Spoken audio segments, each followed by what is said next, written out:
បាទខ្ញុំបាទសូមជម្រាបសួរពុកម៉ែបងប្អូនបាទខ្ញុំបាទចង់ចែកម្លែកពុកម៉ែបងប្អូនពីការដាំដូងបងប្អូន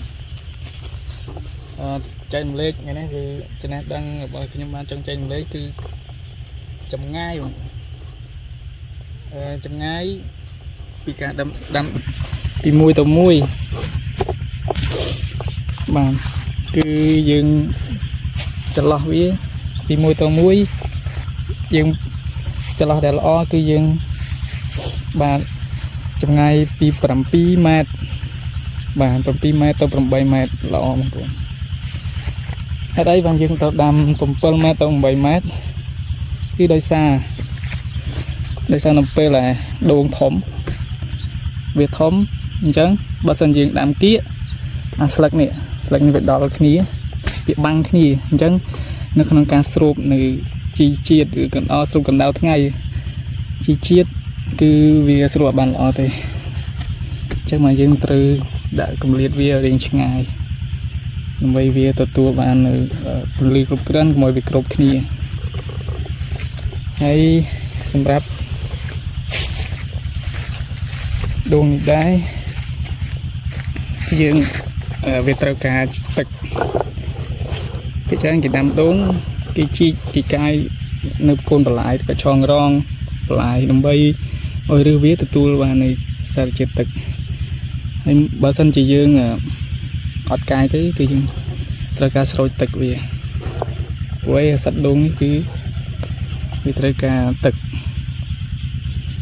កាលណាទឹកកាន់តែស្រោចវាកាន់តែសើមគល់ជោគគឺវាល្អហើយផ្លែវាក៏ល្អដែរហើយនេះយើងគ្រប់ច្បងបែបនេះដើម្បីភាសាសំណើមគល់មួយទៀតយើងដាក់ជីក្រមនេះ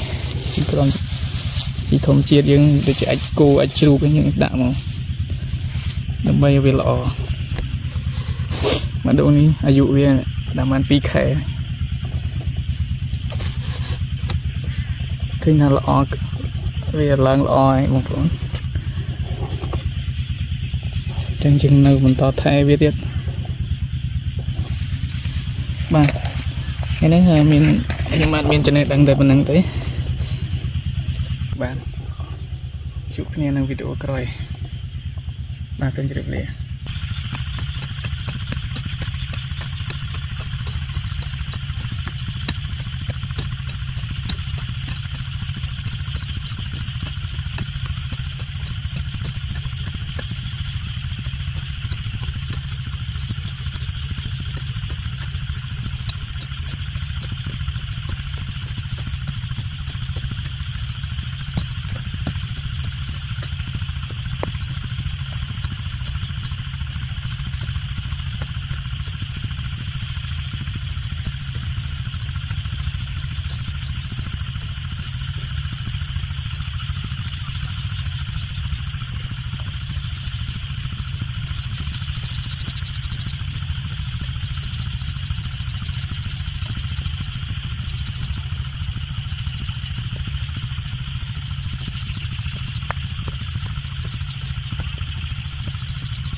Bạn nhớ không con